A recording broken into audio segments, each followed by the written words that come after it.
Dear Patriots, before the news starts, please subscribe to our patriotic channel by clicking the subscribe button. Give us a thumbs up to this video. Don't forget to leave your opinion below in the comments section. Share the news on Facebook and Twitter so your friends see it. Thank you. What this Florida Republican is about to do to the NFL will ruin them forever. The NFL takes millions of our tax dollars and all they do in return is trash our military and American flag. Well, now they are actually going to have to feel consequences for their actions. Florida Republican Congressman, Matt Gaetz has said enough is enough. Representative Matt Gaetz is calling on Congress to end the tax-exempt status of the NFL's business office in the wake of controversy over players and team owners kneeling during the national anthem. Gaetz, Northwest Florida's Republican congressman, took a stand on the floor of the House of Representatives on Tuesday to speak for the American taxpayer. Gaetz said that he understands that players have a constitutional right to free speech, but Americans shouldn't subsidize a sport whose players act unpatriotically. When people kneel during our national anthem, they don't simply indict the issue with which they have some particular grievance, said Gaetz, our Fort Walton Beach. They indict our country, our service members, our first responders, our founding fathers and the principles that made this country great. Thank God we have a member of Congress who is willing to take the media and the NFL head on. Gaetz will likely face hell for this, but he is doing what is right for our military and the taxpayers of this country. Share this and show your support for this brave young congressman.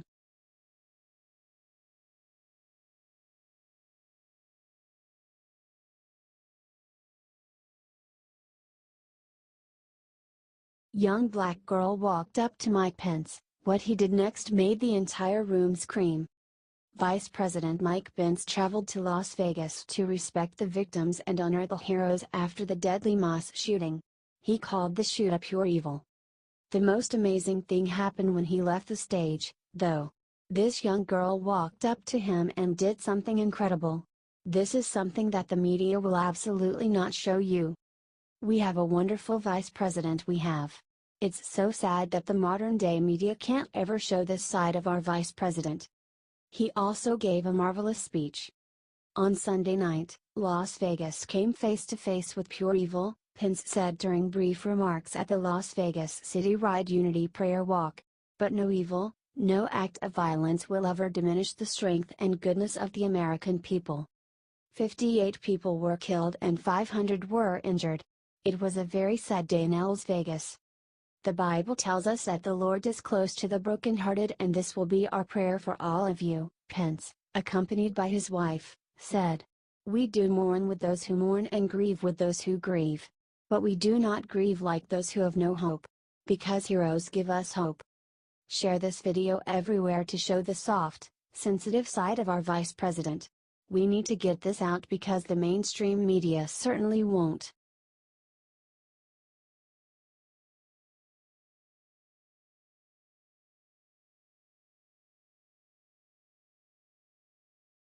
After trashing our president, the Puerto Rico mayor just got slapped with ultimate karma.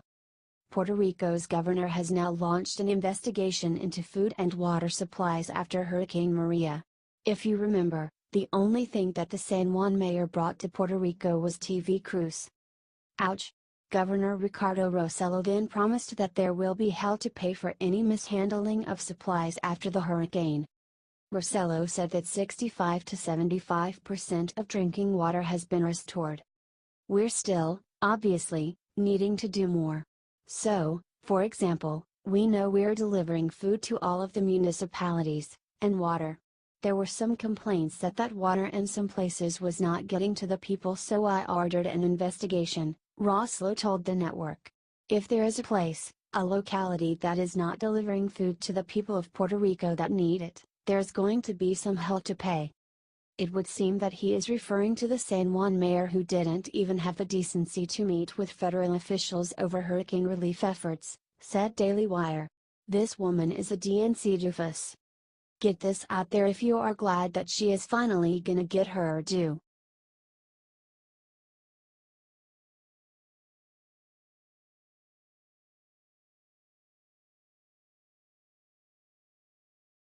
Hours after attacking Trump, Senator Corker just got struck with awful news. Senator Bob Corker, RTN, has said some awful things about our president. He then said that General Mattis and Tillers are the only thing keeping us from falling into World War III. As a Tennessean, myself, it is disgraceful that Bob Corker did this. President Donald Trump took him apart. Here is what Corker said the other day about Trump. How insulting. Now, the law is taking him apart. The real drama that faces Corker is the fact that he is at the center of an FBI criminal probe. According to Roger Stone, in May 2016 the Wall Street Journal reported that Bo Corker was being investigated by the FBI and the SEC. They are investigating him for insider trading with CBL and Associates. He has also made a lot of money in foreign stock trades at the same time that he has been on the Senate Foreign Relations Committee. He has made 92 trades worth $945,000 in stocks from 29 companies in January 2014 and April 2014. You can read the entire report here. Don't let Senator Corker blow smoke up everyone's ass by insulting Trump. He seems to be in trouble. This is why we need to drain that swamp ASAP.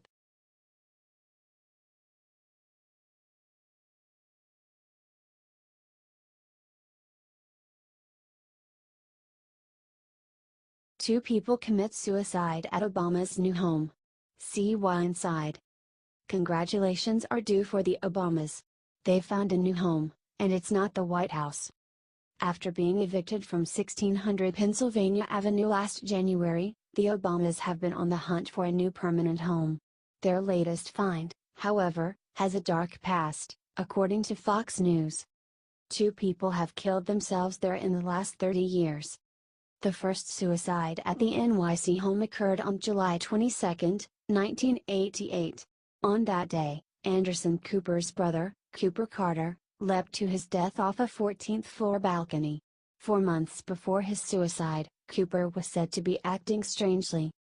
The second suicide happened in the same fashion just a few months ago. In April 2017, New York socialite Jean Stein took a similar leap to her death. She was reportedly suffering from depression. She severed her leg and landed on an 8th-floor terrace in the process. With the Obamas moving in, the death rate will likely rise. No, not because living with the insufferable former commander-in-chief will be exhausting, though it will, but because the entire building has a long history with people killing people. Other than these suicides, the building housed Frances Schroeder, who was arrested for conspiring to kill her husband, wealthy Utah businessman Franklin Bradshaw. Here's hoping the Obamas have a happy marriage and lots of security, because the building seems to be a magnet of homicide and suicide. Are you happy to see the Obamas officially leave D.C.? What do you think of their new house? Comment and share.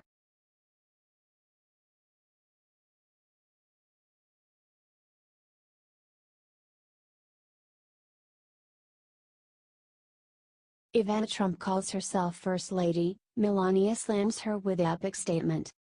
Melania Trump isn't happy about her husband's ex-wife claiming to be First Lady. Early this week, Ivana Trump gave an interview in which she was very complimentary of Donald Trump. During her chat with Good Morning America, she claimed to talk with the president every 2 weeks. She would talk more, she added, but Melania is there.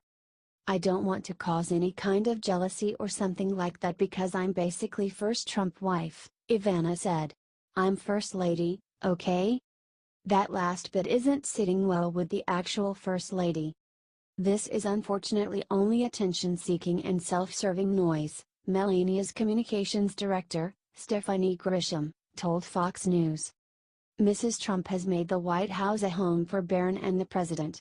She loves living in Washington, D.C., and is honored by her role as First Lady of the United States. She plans to use her title and role to help children, not sell books, said Grisham, slamming Ivana's current book tour. Melania's team isn't holding back against Trump's first wife, but don't expect a huge war between the two ladies. Melania has class. And it's pretty clear who won in the end. Comment I love Melania. And share if you support our actual First Lady. Melania is far too regal to get involved herself.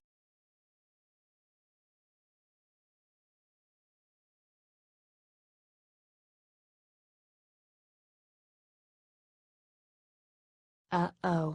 What ESPN Stephen A. Smith just admitted about NFL kneelers is music to President Trump's ears.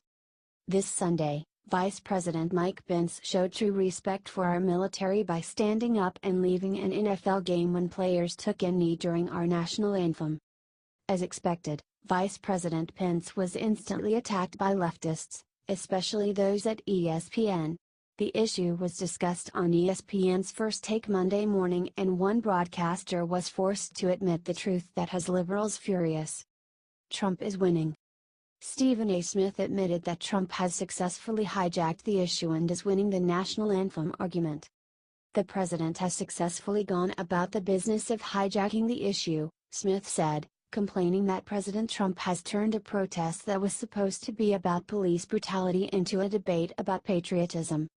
He is the one that's winning because he's turned this into something that the players didn't intend to. So they're going to have to find a different mechanism to have their voices heard, because Trump has won this round. Smith claims that Trump is fighting this fight to get back at the NFL for not letting him in the club. The fact is, President Trump takes this issue personally. He has such a deep love and respect for our military, and he won't sit back and let these NFL players disrespect them. No matter how many times these protesters want to try and deny it, this is about our military and our flag. They say that they don't mean to offend our soldiers, but that is exactly what it does. And if it offends our military, you better believe it's going to offend their commander-in-chief.